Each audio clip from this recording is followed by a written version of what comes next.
Welcome to a jam-packed Evan and Tiki on a Tuesday in the summer. We got a ton to get to.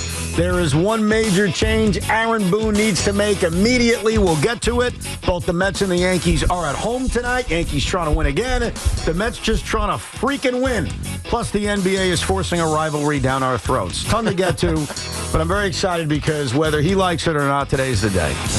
I have pestered Tiki Barber for days and weeks to answer a very simple question, which is simply, who's going to win more games this year, the Jets or the Giants? And Tiki told me I got to go to practice, I got to watch a preseason game. Well, here's what I know. The Jets played a preseason game. The Giants played a preseason game. Tiki was on the pre and post, did a great job. Earlier today, the Jets and the Giants had a joint practice. Wasn't there a fight in that joint practice? There's always a fight. It was a scrum or something. Who won the scrum? Wow. I'll tell you what, it wasn't a scrum between Daboll and Aaron Glenn who kissed each other's ass after, and I know that. But now is the day, now is the time. And I understand you're Mr. Giant, but you're also, you can be an IFO. Mm-hmm. I have to be. Declare it loud, declare it proud on August 12th, 2025. Who will win more games, the Giants or the Jets? It's a tie, Evan. I've tie! studied this deeply and meaningfully for both the Giants and the Jets, and it's a tie. No, I'm just kidding. Honestly, after the first preseason games, I am taken with how good I feel about the New York Giants. What? What? I'm telling you, I'm pleasantly surprised. I worried about the offensive line for the Giants. I did. Yeah. And even though this is the preseason, you can't take anything away from anything we see in the preseason. I actually, by the way, told you I needed to see the Jet-Giant preseason game before I told you what was going to happen. I needed to see 2 days of joint practices before I could tell you what I see was going to happen. Who has more oomph? Who has more grit? Who has more, we're going to fight you in the trenches and win the preseason joint practice fight that happens every time the Giants and the Jets get together and then play a meaningless preseason game, and then I could figure it out. But since you're pressing me, I'm going to just go off the first preseason game. Look, the Giants secondary got beat up, and it was the second and third string guys out there in that preseason game. But what you saw from the front seven defensively was pretty damn impressive. What you saw from the offensive line, which was no sacks against the Buffalo Bills, and again, grain of salt, it's preseason. I didn't expect that. I thought that there were going to be leaks, there were going to be holes, especially with Hudson starting at left tackle and AT not out there. Andrew Thomas not out there. Like it was pleasantly joyful to watch quarterbacks be able to make plays, and all four of them led scoring drives. So that tells you something about the makeup of the team, the skill position guys, and so even though the schedule is hell, especially to start, I'm going to be a homer. I'm going to say the Giants. No, I mean, you the last thing you said is the most accurate thing you said. You're being a homer. Because I'm not tearing down the New York Giants by any stretch. Like, there were a lot of positives you could take out of their first preseason game, while also knowing it's just preseason. Yes. But the New York Jets have an offensive line. And I heard BT say this about 10 minutes ago. And sometimes BT's a little too positive, but he's right about what he said. And that is, this offensive line that the Jets have could be murder. Right. And I mean good kind of murder. Not that there's a good kind of murder, but you know what I mean. Murder on other sides. Like a murder of crows, right? Isn't that what it is? Aren't they crows? Is that Murder of crows. Is it? No, but I think that's like It's a group. It's a group. It's like a flock. Yeah. That's what I meant. Right. But when you look at the Crows fact, are badass too, right? damn right. They remember you. So don't mess with crows because they'll come back and get you. And that's what this Jet offensive line can be. Right, I agree with that. I mean, Olu Fashanu, when he finally got the chance last year, looked like everything you dreamt the first-round left tackle could be. He looks great. We'll see about Armin Membu. Like, I can't put him in the Hall of Fame yet, and they're asking a lot out of a rookie right tackle. But John Simpson is solid. Joe Tippmann is solid. AVT was healthy last year. And I think that the Jet offensive line could actually end up being the identity of the team. Now, over the last couple of years when I was hopeful of Jet success, obviously Aaron Rodgers was a big part of it, but it was this defense can be special. This could be a top 5 defense, a top 10 defense, which they still have the talent to be. But finally, it is good to see an offensive line that could very well be elite. And if the offensive line is elite, they got 4 running backs. And I'm going to include this Donovan Edwards, who looks fantastic in preseason, to go along with Breece Hall and Braylon Allen and Isaiah Davis. You're right. And by the way, a quarterback that makes plays with his legs. Yes, he does make plays with his legs. I still have to see him make throws downfield. I understand. With his arm. Now, limited preseason reps in week 1 for Justin Fields, but he did complete 3 out of 4. He missed badly on the one to the sideline. I think that was to Garrett Wilson. But other than that, he did exactly what you want. And he got rid of the ball quickly. Exactly. A new quarterback to do in a new system. Make quick decisions, and when things go to hell, just run. You know what I mean? Yeah. Just use the athleticism that has made you somewhat successful, not ultimately, but somewhat successful in your Chicago tenure. Use that to be effective for this offense. And so I'm not knocking the Jets. And by the way, I'm not saying either one of these teams are winning more than 8 games, but I think. Who's winning more games, Jake? I think the Giants are going to win more games. You're wrong about that. I'm being homerish and opportunistic. I can't say you're wrong. Obviously, the games need to be played. Right. The Giants have, and you mentioned the positives out of the first preseason game. I don't want to take that away. Like, in all seriousness, I don't want to get nuts about preseason, but Abdul Carter was on the field for 6 plays, and he couldn't be stopped. Like, I get why you guys are giddy. I'm not going to try to throw cold water on that. Same thing with Jackson Dart in the time he was out there. So I think, and I've said this to you for a while about the Giants, they're greatly improved. Like, there's no debate from me. They have more talent on this roster than they've had. But what doesn't change is that they've got the toughest schedule in the NFL. Right. And I get that schedule strengths can change based on opponents maybe being not as good as you thought. Like the Commanders are a great example of it. The Giants played them twice. They're coming off the year in which they went to the NFC title game. Are the Commanders set up to possibly have a little bit of a come down this year? Absolutely. Sophomore slump. No, it's sophomore slump and the McLaurin situation. Of course, exactly. And Debo doesn't look like he's in any kind of shape to be the lead receiver for the Commanders. If Terry McLaurin's situation gets a little funky, and I don't know how that manifests itself, but it's funky right now in D.C. with Terry McLaurin. The Dallas Cowboys, who the hell knows what's going on with them? They can't get their best player happy. I mean, he's there in camp, but he's not playing. And who knows what Dak Prescott's going to look like coming back from an injury. And if not, the guy who I was so high on as the backup quarterback, and Joe Milton, he looked terrible in the first preseason game. So good job, Joe Shane, staying away from Joe Milton.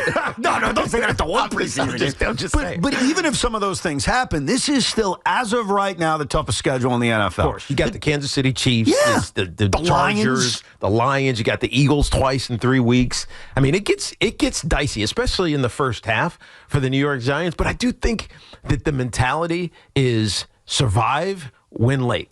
Like that's what they did in year 1 of Dave's in 2022. They were overmatched on paper for a lot of those games. They were in most of them, and in fact had a winning record for the early part of that season. So it might need to be that formula. It won't be pretty. It's a young team. There's no veterans that you can rely upon to make those plays and be cognizant of when you have to make those plays. But I do feel the enthusiasm about this team, and it showed itself in the execution in game 1. Well, but in fairness, so the New York Jets last year were 2-1.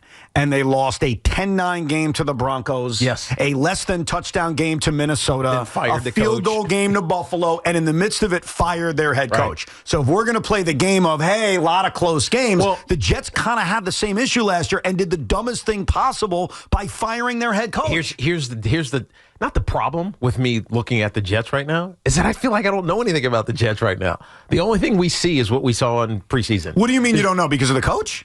Or because of the roster in general? No. Just because of the quiet, contained nature. We're not hearing anything coming out of Jet camp. Right. Like this is going to happen or this guy looks great. I mean, you hear the one practice where Justin Fields struggled and all of a sudden people are freaking the hell out. And what does that mean when he goes out in the Means nothing. preseason and has a good first drive? Evan, you're supposed to struggle in practice. Right. It's practice. And especially with the new system and everything else that he's getting used to being here in New Jersey after being in Chicago for the first part and then Pittsburgh. Like, it's just, of course he's going to struggle. Well, I'll tell you at times. another reason But it why doesn't mean anything. Another reason why struggling in practice doesn't freak me out. So who's he struggling against? Oh, yeah, the Jets defense, Right. which we're hoping is supposed to be really good. That's right. Look, I think the unknown around the Jets is the head coach. Like, I'm excited about him. He does a lot of things that pump me up, even in that preseason game, by screaming at people and calling people out for the mindless penalties after Robert Saleh would seem to make every excuse known to man. There were a lot of penalties in that preseason game. And they got to clean it up. Of course. And the head coach called him out on it. So I'm hopeful about what this coach will be. Obviously, we don't know what he is. He hasn't coached an NFL game yet. He says all the right things. I watch every one of his press conferences, and there's always something in the midst of it that makes me smile. So earlier today, he had a press conference about 4 hours ago, and the thing that made me smile, he was waxing poetic about how much he loves coming to work and how much coaching this organization means to him. And little things like that are like, all right, Yeah. I like it. Oh, He yeah. didn't just take a job because someone offered him a coaching job. He took the job he wanted. Now, Right. that's got to translate on the field, but this is a talented roster. It's been that way for years. And to me, the biggest issue they've had was A, not having a right backup quarterback, which derailed them when Rodgers got hurt, and B, they didn't have the right coaching staff. Right. I am hopeful that they may get the coaching staff part right. Yeah, it's interesting. Did Mike Singletary end up coaching the Bears? I know he coached Miami. Did he coach the Bears?